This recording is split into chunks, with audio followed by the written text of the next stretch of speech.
presenting the topic aspergillosis. Aspergillosis is caused by the ubiquitous mold Aspergillus. It causes an allergic bronchopulmonary aspergillosis in healthy individuals and sinusitis, pneumonia, invasive disease in immunocompromised individuals. So as we will go through the pathogenesis of the disease, we will come to know how the neutropenia, neutrophilic disorders and corticosteroid use are the risk factors for the disease.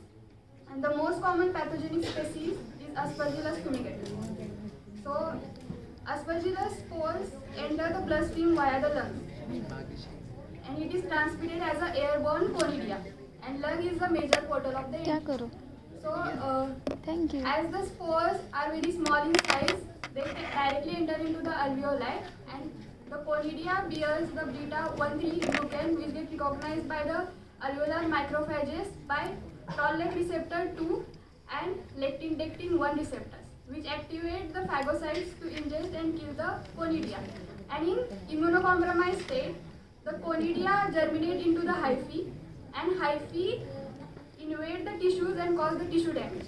These hyphae are recognized by the toll-like receptors, which produce the tumor necrosis factor alpha, interleukin beta, and certain chemokines, which attacks the neutrophils.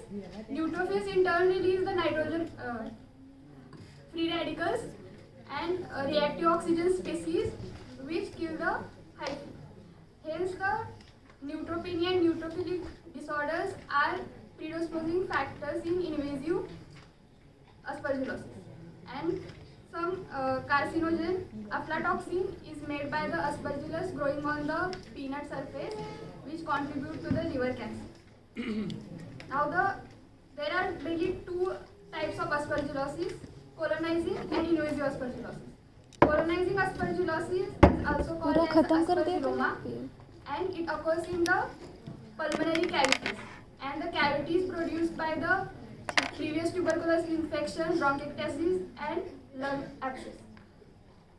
Where it forms the brown-colored fungal balls, and it often leads to the recurrent hemoptysis. Invasive aspergillosis is an opportunistic infection, and primary lesions occur in the lung, where it forms the necrotizing pneumonia, and it spreads through the blood to the heart walls and the brain. It forms the fruiting bodies and septate filaments, and also has a branching at acute angles nearly 40 degrees. So here we can see this is the picture of invasive aspergillosis of the lung in bone marrow transplant patient, and this is GMS stain, which shows the acute angle branching and the septate filaments. So now the manifestations depend on the condition of the host. Like in asthmatic patient, it causes the allergic bronchopulmonary aspergillosis. In immunocompromised state, it causes the invasive pulmonary aspergillosis. And in chronic lung diseases, it causes the chronic necrotizing aspergillosis. And cavitary lung diseases such as tuberculosis, it causes the aspergillosis.